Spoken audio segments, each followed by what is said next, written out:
Toda la gente del hospital privado. Yo voy a hablar un poquito de insuficiencia, de cuidados paliativos en la insuficiencia cardíaca.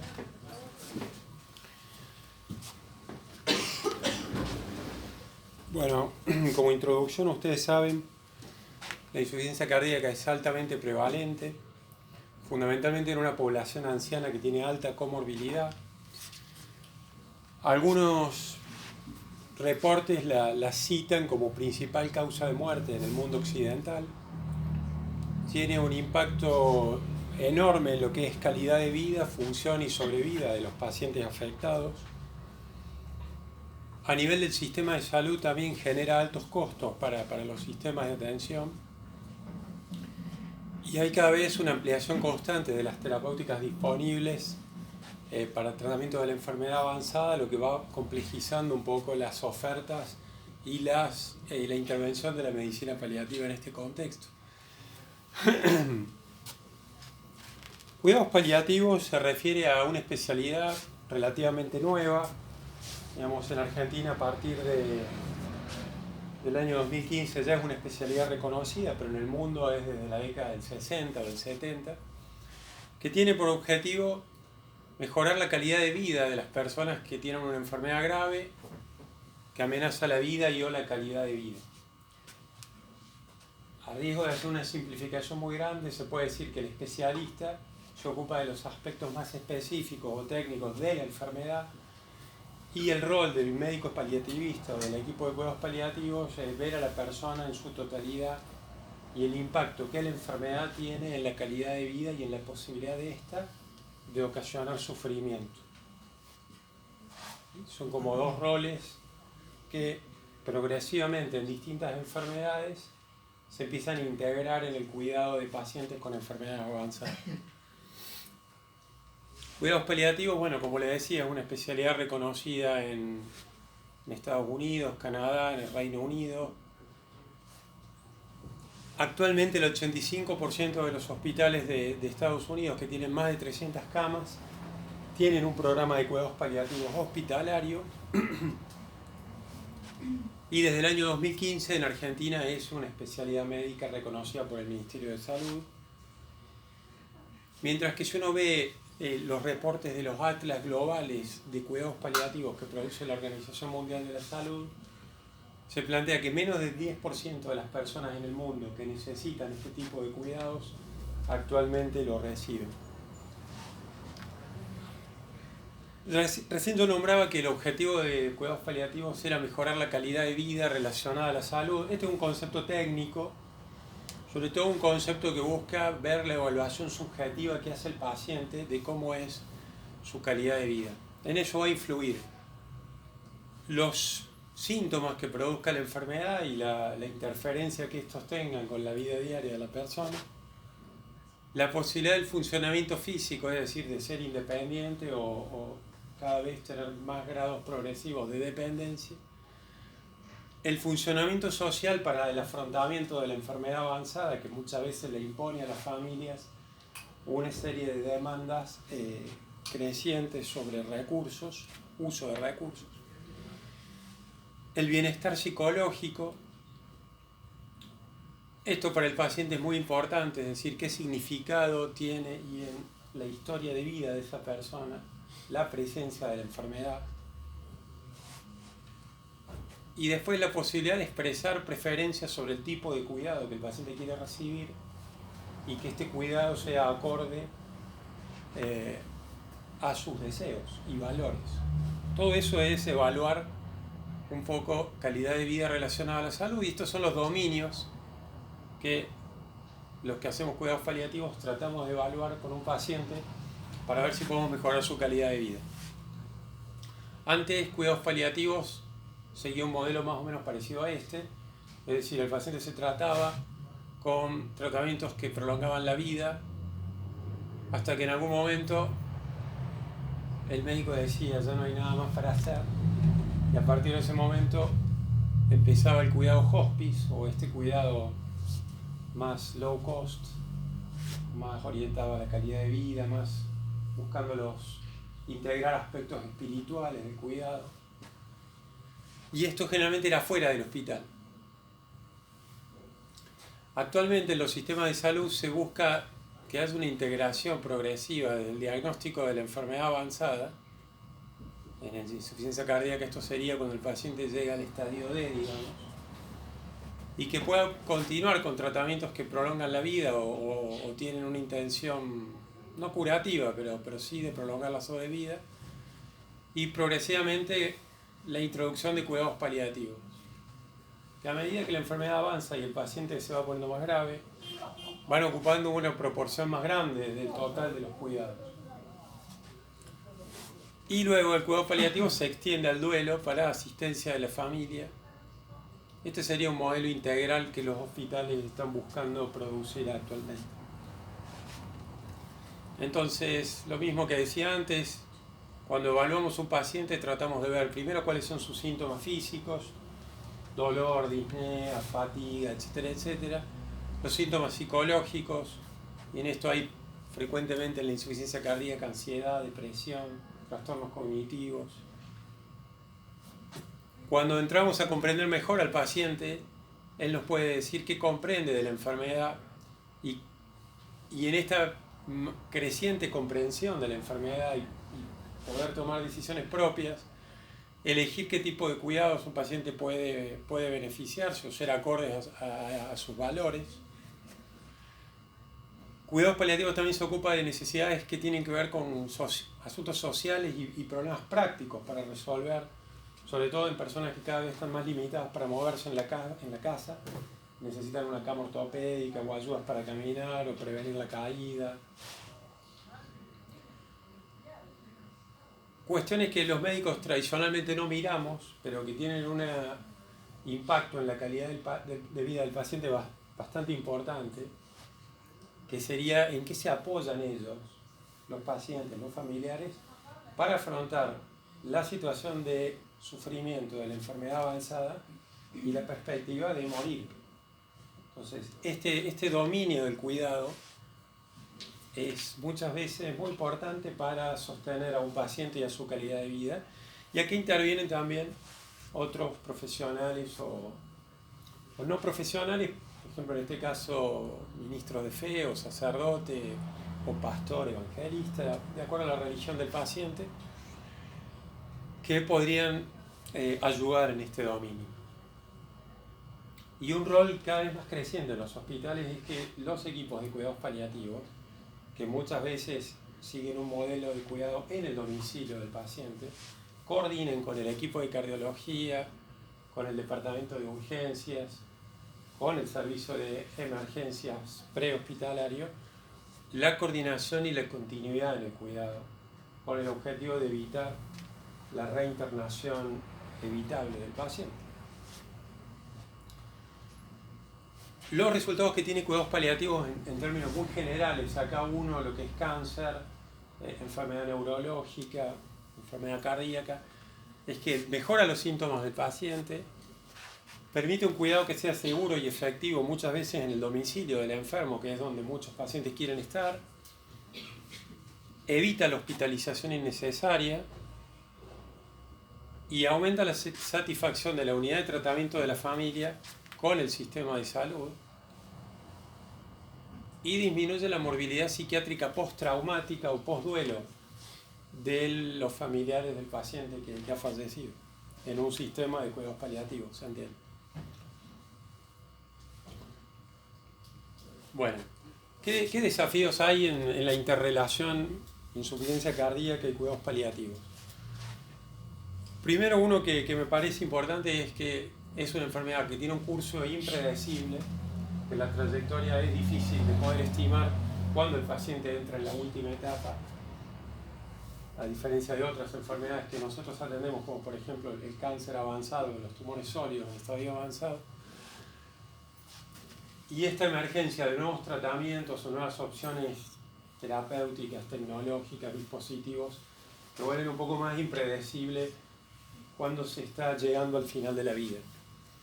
Igual, de acuerdo a lo que veíamos antes, cada vez es más promovido que los cuidados paliativos se integren tempranamente en la atención de un paciente y está cambiando el discurso de ser inicialmente pensado los cuidados paliativos como una atención cercana al último tiempo de vida, hoy el discurso es planteado más como una capa más del cuidado que ayuda a mejorar la calidad de vida. Así que esto muchas veces es una cuestión de discurso y de cómo presentamos la opción terapéutica al paciente. Bueno, esto hace que la comunicación sea compleja porque no es tan fácil estimar el pronóstico, pero de alguna manera la insuficiencia cardíaca en este estadio es una enfermedad que en algún momento tiene una alta mortalidad, algunos hablan del 80% a los 5 años, que hay un paciente que ya vamos a ver un poco el perfil, que tiene un pronóstico probablemente mucho más corto y que por más que haya determinada aparatología y terminología técnica, en algún momento tenemos que empezar a hablar de temas más difíciles, que es que el paciente está con una enfermedad mortal y que en algún momento las opciones son acotadas en cuanto a prolongar sobrevida. Un poco ese es el discurso que cuidados paliativos trata de traer. Los pacientes pueden tener un sobreoptimismo respecto de que van a sobrevivir. En diferencia del cáncer, la enfermedad no oncológica muchas veces es naturalizada y los pacientes tienen una lectura de su pronóstico mucho más optimista de la real. Esto que decía recién, desconocimiento de la gravedad de la patología y muchas veces de que el objetivo del tratamiento no es el que los pacientes creen. Hay temores a lo que es cuidados paliativos, hay a veces ideas erróneas en relación a que a veces los intentamos introducir temprano y el paciente ya está pensando que se va a morir, entonces eso puede oficiar de cierta barrera para el ingreso a cuidados paliativos. Y algunas cuestiones de la organización del sistema de salud, esto del hospital como espacio donde de alguna manera parece obligado que hay que ir, y la unidad de cuidados intensivos, la unidad de cuidados cardiológicos como el escenario de alguna manera obligado en el que un paciente tiene que estar cuando se descompensa. Y poca oferta, por otro lado, de otras modalidades de asistencia, como puede ser la modalidad hospice, a la que acceden muy pocos pacientes, que podrían producir un final de vida menos traumático y más acorde a valores de los pacientes. Bueno, este cuadro es un poquito complejo, pero a mí me encantó porque muestra en la figura de arriba el curso clínico de la falla cardíaca. Acá es el momento del diagnóstico. Esta escala muestra la calidad de vida, sobre todo relacionado a lo funcional. Acá es la máxima y en el momento del diagnóstico el paciente seguramente está muy sintomático y es paralela o es espejada en estas dos líneas. Estas son los cuidados cardiológicos clásicos y estos son los cuidados paliativos. Entonces el paciente comienza su historia de insuficiencia cardíaca. En alguna parte de este recorrido puede tener un evento de muerte súbita y fallecer, pero si no, hay periódicamente descompensaciones o exacerbamiento de los síntomas que llevan a que el paciente se hospitalice muchas veces o vaya a la guardia. Y ahí, bueno, recibe el cuidado clásico hasta que en algún momento, que es esta zona sombreada, hablamos de la transición a falla cardíaca en estadio avanzado. Es un momento de decisiones clínicas importantes, dice, considerar el trasplante si es un paciente elegible o dispositivos de soporte circulatorio mecánico. Y dice acá considerar la inversión del cuidado, del plan de cuidado, a uno que sea dominado por un enfoque paliativo, lo que puede comprender o involucrar un programa hospice formal. Esto estaba sacado de las revistas de cardiología, así que hay cada vez mayor énfasis o se nombra cada vez más este tema en las guías de la sociedad de cardiología. Entonces, acá en esta área sombreada hay una etapa donde los cuidados cardiológicos son importantes y tal vez cerca del último, los cuidados cardiológicos parece que disminuyeran su intensidad y aumentan los cuidados paliativos. Eso en esta enfermedad creo que se da bien al último semana de sobrevida del paciente. Ahí continuará con algunas cuestiones cardiológicas, pero el énfasis empieza a ser más, ya vamos a ver bien de qué haríamos nosotros en esa etapa. Bueno, ¿se entendió? ¿Sí? ¿Comentario? ¿Algo que uno quiere hacer? ¿Qué paciente podría ser apropiado para un enfoque de interrelación entre cardiología y cuidados paliativos? Bueno, pacientes que tienen el estadio D de la insuficiencia cardíaca, es decir, aquellos que se han mostrado refractarios al tratamiento convencional y están cada vez más sintomáticos, incluso en reposo. Los pacientes que tienen fragilidad, y este es un concepto, no sé si lo conocen, en cuidados paliativos es cada vez más nombrado, se refiere a una suma de comorbilidades que el paciente lo coloca en una situación de mayor vulnerabilidad y disminución de la resistencia al estrés. Son pacientes que clínicamente han bajado de peso, tienen caquexia, tienen disminución de la velocidad de la marcha, tienen disminución de la fuerza muscular medida por determinadas técnicas clínicas que buscan graduar eso, y tienen frecuentemente comorbilidad neuropsiquiátrica, depresión, demencia y delirio.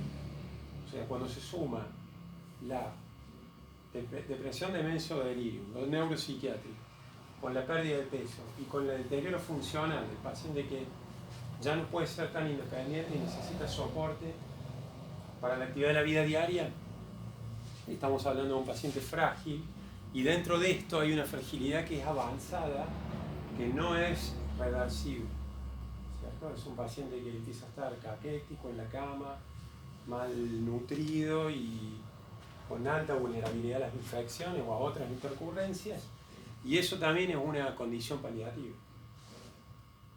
Eso no mejora con soporte nutricional, ni con ejercicio, ni con... Ahí me llama un poco la atención a veces algunos pacientes que se van de alta y los citan a un turno dentro de 2 semanas, pero el paciente se está yendo de alta en una camilla con deterioro cognitivo, completamente caquético, y uno sabe que ese paciente no va a poder salir de su casa, y estaría bien empezar a pensar en otro tipo de cuidados que pueda recibir. Bueno, la comorbilidad que hablábamos, la comorbilidad neuropsiquiátrica, la comorbilidad de insuficiencia renal, la comorbilidad respiratoria, que son pacientes que también muchas veces tienen. Los pacientes que tienen frecuentes hospitalizaciones y consultas en servicios de emergencia, por ejemplo, más de 2 hospitalizaciones en un periodo de 6 meses, que han sido hospitalizaciones no programadas, motivadas por un evento agudo, pueden ser ya un disparador para ver si tiene otras características que lo coloquen en calidad de elegible para este tipo de modelos. Y después, bueno, algunos modelos predictivos, pero sirven para los grupos poblacionales, no sirven tanto para el paciente individual. En Barcelona hay un modelo de NECPAL, necesidad paliativa. En Barcelona tienen esto bastante desarrollado a nivel de salud pública. Se hacen una pregunta sorpresa. Si el médico que lo conoce, ustedes como cardiólogos lo conocen muy bien a ese paciente que siguen hace varios años, si ustedes se sorprenderían si este paciente falleciera en los próximos 12 meses. Esa pregunta tiene una sensibilidad alta no solo para mortalidad, sobre todo para descubrir necesidades paliativas. Y hay ahora un estudio en marcha que lo hace un grupo holandés, que es interesante, que es una pregunta un poco al revés. Es si a vos te resultaría sorprendente que este paciente... No, sí, te resultara raro o sorprendente que este paciente estuviera vivo en los próximos meses. Esa pregunta le agrega mucha más especificidad.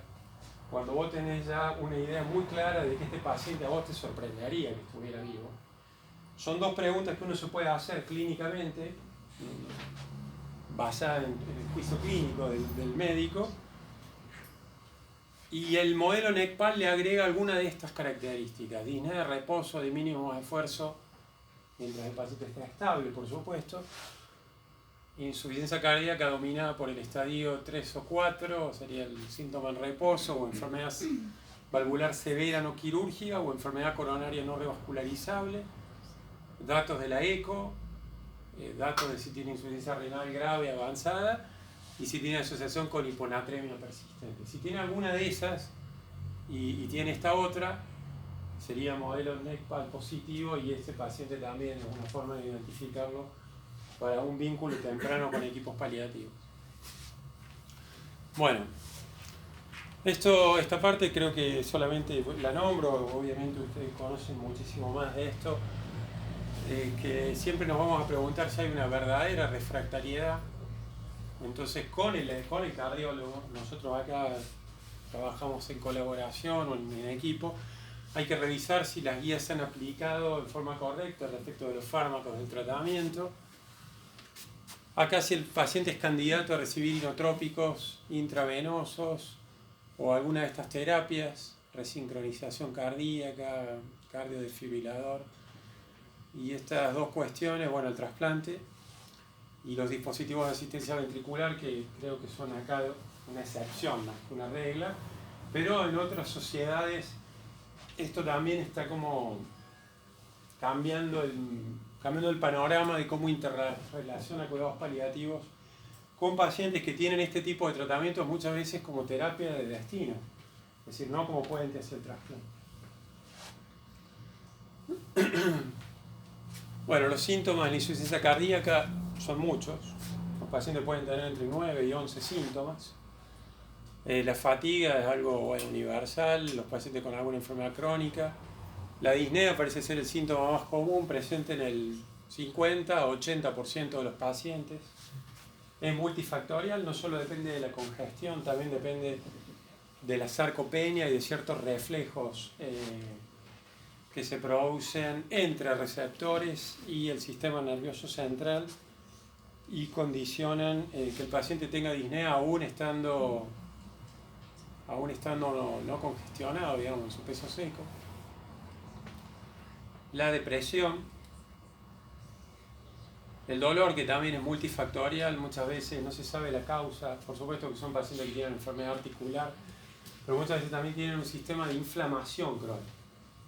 Inflamación marcada o sí, evidenciada por la presencia de interleuquinas, factor de necrosis tumoral, citoquinas, que no son de uso clínico, son de uso de investigación, pero que explican un poco la fisiopatología de la caquexia cardíaca y también de algunos dolores generalizados que los pacientes tienen. Los pacientes duermen mal, tienen muchas veces apnea del sueño asociada, tienen síntomas cognitivos que al final de la vida se van haciendo cada vez más severos, y tienen también náuseas crónicas, muchas veces vinculadas a la congestión digestiva, pero también a esta situación de inflamación crónica.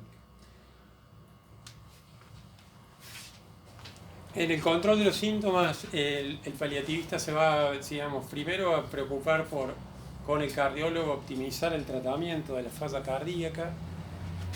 Si el paciente todavía es apropiado, proponerle algún tipo de ejercicio como efecto sobre la disminución de la masa muscular. Y esto creo que es por ahí una cosa importante de usar, que nosotros hacemos, es usar opioides para el manejo de la disnea, morfina,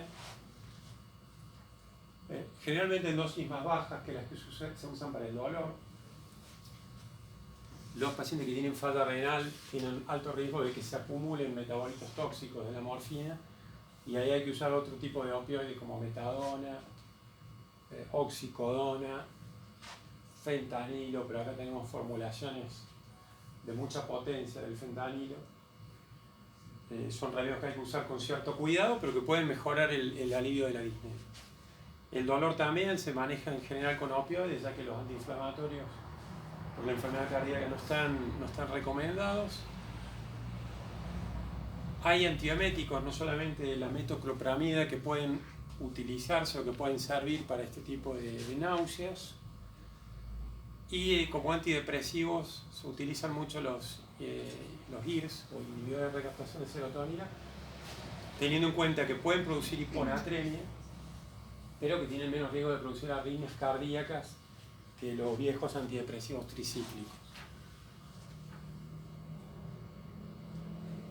En la escena del final de la vida vemos un paciente que tiene una limitación progresiva de su función física, no puede salir de la casa y después no puede salir de la cama. Y tiene frecuentemente alteraciones cognitivas que angustian mucho a la familia de qué está pasando, muchas veces síndromes confusionales y muchas veces son pacientes añosos. La frecuencia de demencia después de los 80 años es aproximadamente del 30% y después de los 90 años es aproximadamente del 50%.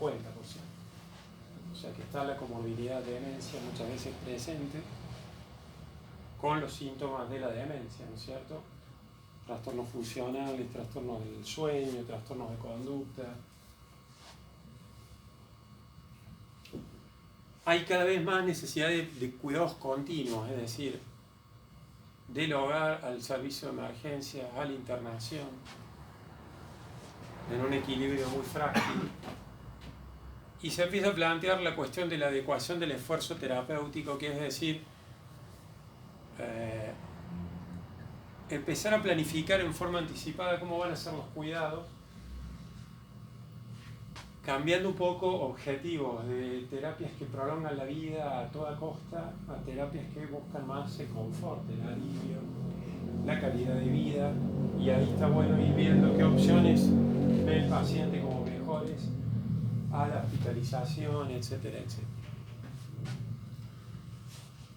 Bueno, valorar beneficios y riesgos de los tratamientos. Acá se refiere un poco a los beneficios, sería lo que prolonga la sobrevida, supongamos la posibilidad de hacer una infusión de inotrópicos frente a una descompensación cardíaca, versus los riesgos que esto involucra no solo a la calidad de vida, sino también a la vida misma, por la posibilidad de arritmias cardíacas, etcétera, etcétera, etcétera.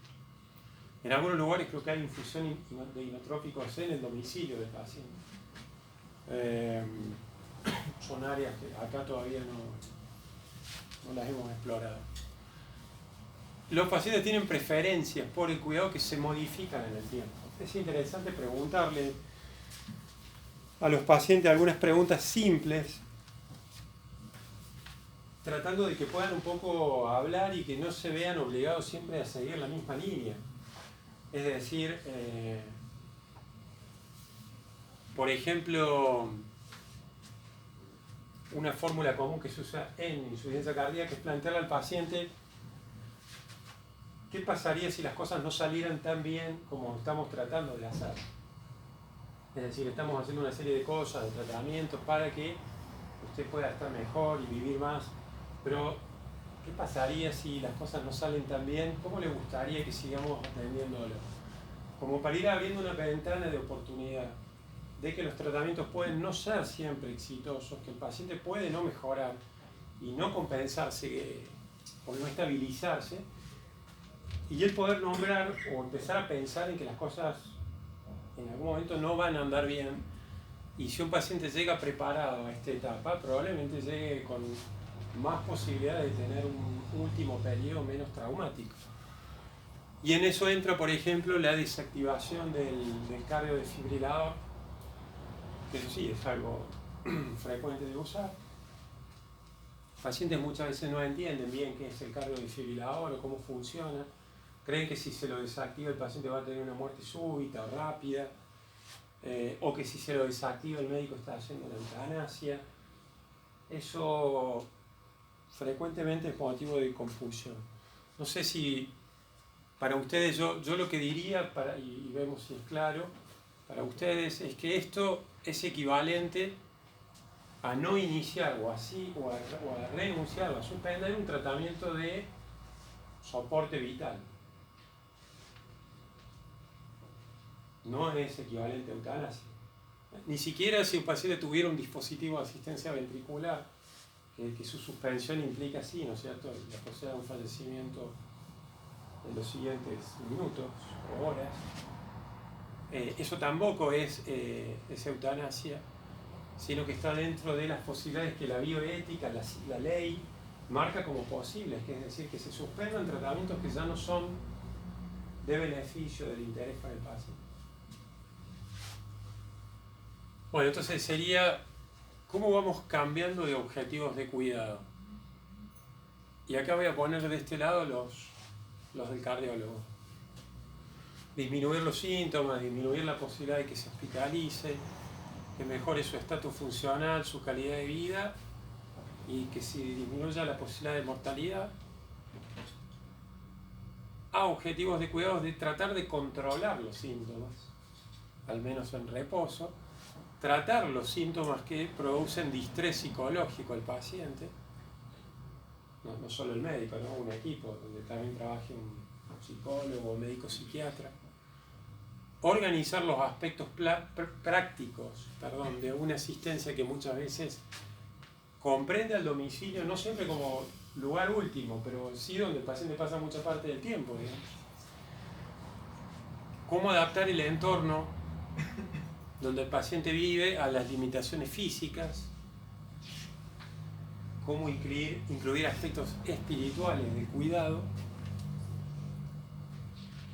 y también cómo planificar dónde el paciente quiere estar las últimas horas o días de su vida. Planificar el fallecimiento del paciente, si en una terapia, aislado, con tubos, con mucha gente que viene, con una deprivación del sueño, o en su casa, con su familia, con la posibilidad de incluir una sedación si hace falta. Bueno, y con un final de vida a lo mejor menos tecnificado, más menos tecnificado, ¿no? No me gusta decir más humanizado, porque la terapia también es un lugar humano. Eso a mí no me gusta poner mucha controversia o oposición entre que algunos son más humanos y otros no. Eso me parece que no es correcto. ¿Perdón? Un lugar más familiar, un lugar más acorde a lo que él a lo mejor quiere. Mientras a lo mejor tu paciente quiere estar en el hospital porque se siente más seguro ahí, eso no hay que ser tampoco tan extremista de pensar que todos los pacientes son iguales, pero sí un lugar menos tecnificado y menos agresivo al final de la vida. Y lo que suele tener un equipo de cuidados paliativos domiciliarios como atributos para que esto funcione es que tiene que tener una disponibilidad horaria amplia durante las 24 horas para escuchar los llamados de la familia, para hacer de alguna manera soporte emocional y práctico frente a situaciones donde muchas veces son los familiares los que están cuidando. Tiene que ir al domicilio frecuentemente, ¿no es cierto?, para varias cosas, para transmitir cuidado, para transmitir interés y para hacer las modificaciones y las intervenciones modestas muchas veces, pero que ayuden a mejorar la calidad de vida. Tienen que tener cierta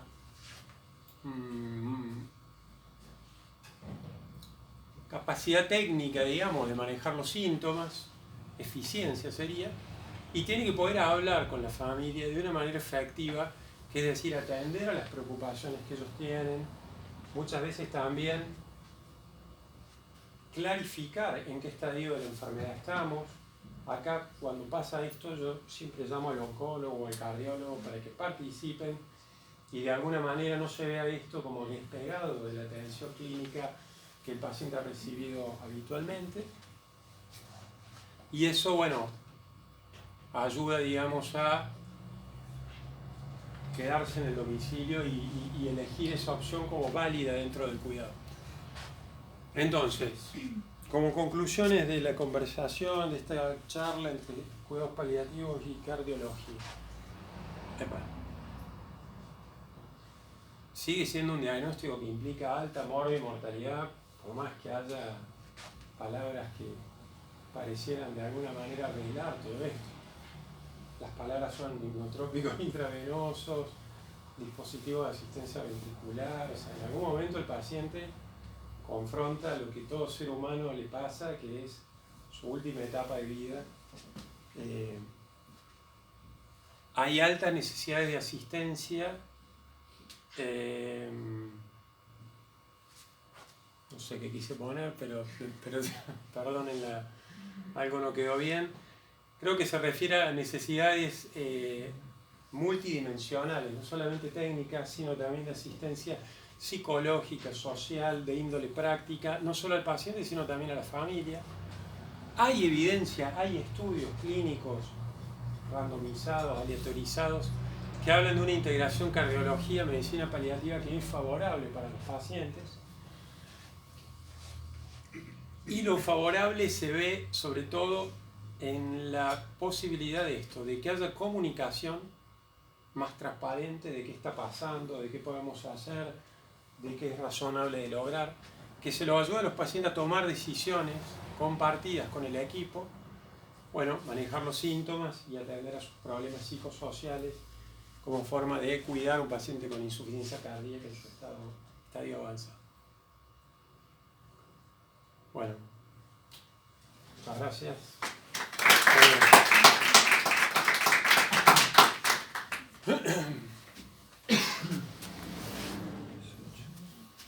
No sé si quieren hacer algún comentario o pregunta de cómo